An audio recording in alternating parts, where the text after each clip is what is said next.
எல்லா சேனலுக்காரங்களும் மெரினா பீச்சில் ஃபுல்லாக கத்திக்கிட்டு இருக்காங்க. மெரினா பீச்சுக்கு போயிடலாம், பெரிய விஷயம் இல்லாமல் கூட்டமாக இருக்கும். மெரினா பீச் இல்லாமல் நடு ரோட்டில் காரணமே எல்லாம் கத்திட்டு இருக்காங்க இல்லையா, இவங்களாம் கேட்க போகிறோம். சொல்லுங்க, மெரினாவில் வந்து கூட்டமாக இருக்குது. ஆமாம், நீங்கள் தனியாக ரோட்டில் நிற்கிறது என்ன காரணம்? நாங்கள் வந்து பொங்கலுக்காக, மாட்டு பொங்கல், அதுவும் விசேஷமாக ஜல்லிக்கட்டுக்காக ஒரு ஆதரவு தெரிவிக்கிறதுக்காக வந்திருக்கோம். ஜல்லிக்கட்டு 4 நாளாக நடந்துக்கிட்டே இருக்குது. 4 நாளாக சகோதரர்கள்லாம், வாலிபர்கள்லாம் போராடி கொண்டு இருக்கிறாங்க. மத்திய அரசு அதுக்கு செவி கொடுக்க மாட்டேங்குது. மத்திய அரசு ஒன்றுமே செய்ய மாட்டேங்குது.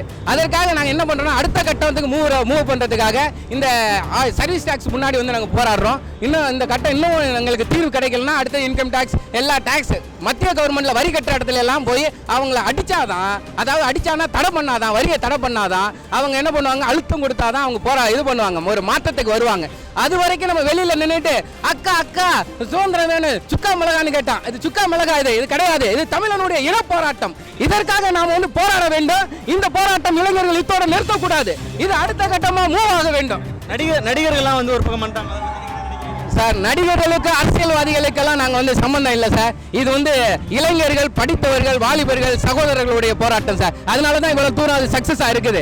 இது நடிகர்களும் இவங்களும் அரசியல்வாதிகள் வரும்போது இது அவங்களுக்கு ஏற்றபடி லாபகரமாக மாற்றுறாங்க. அதுக்காக நாங்கள் போராடலை, என்னுடைய இனத்துக்காக போராடுகிறோம். எங்களுடைய இனம், எங்களுடைய உரிமை, அதற்காக நாங்கள் போராடுறோம் சார். அதுக்காக போராடுறோம். நன்றி. தேங்க்ஸ்.